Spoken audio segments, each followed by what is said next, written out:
Dobrý deň, volám sa Ľubomíra Kadera a rada by som vám prečítala krátky úryvok z knihy kanadskej autorky Alice Munro The Shining Houses, v mojom preklade Oslnivé domy. Mary sedela na zadných schodoch domu pani Fullertonovej, ktorá jej predala vajíčka a rozprávala sa. Vlastne ju iba počúvala. Prišla len zaplatiť za vajíčka cestou na narodeninovú oslavu Edith Debyovej.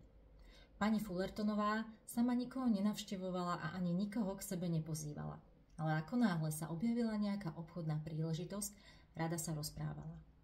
A Mary si uvedomila, že skúma život svojej susedky tak, ako kedysi skúmala život starých mám a tiet, a to tým, že predstierala, že vie menej, ako naozaj vedela a pýtala sa na nejaký príbeh, ktorý už počula. Tak sa jej za každým objavili spomínané príbehy s miernymi obsahovými, významovými a farebnými odlišnosťami, ale s nefalšovanou realitou, ktorá sa zvyčajne viaže na veci, ktoré sú aspoň čiastočne legendou. Takmer zabudla, že existujú ľudia, na ktorých život sa dá takto pozerať. S mnohými starými ľuďmi sa už nerozprávala. Mnoho ľudí, ktorých poznala, žilo podobný život ako ona, život, v ktorom ešte nie sú veci usporiadané a nie je isté, či tú alebo onú vec treba brať vážne.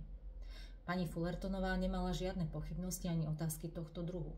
Napríklad, ako bolo možné nebrať vážne široký bezstarostný chrbát pána Fullertona, ktorý v letný deň zmizol na ceste a už sa nevrátil? To som netušila, povedala Mary. Vždy som si myslela, že pán Fullerton je mŕtvý. Nie je mŕtvý o nič viac ako ja, povedala pani Fullertonová a vzpriamila sa. Odvážna primutka prešla po spodnom schodíku a Maryin malý chlapec Danny vstal, aby ju prenasledoval. Len nedávno sa vydal na cesty, to je to, čo práve robí.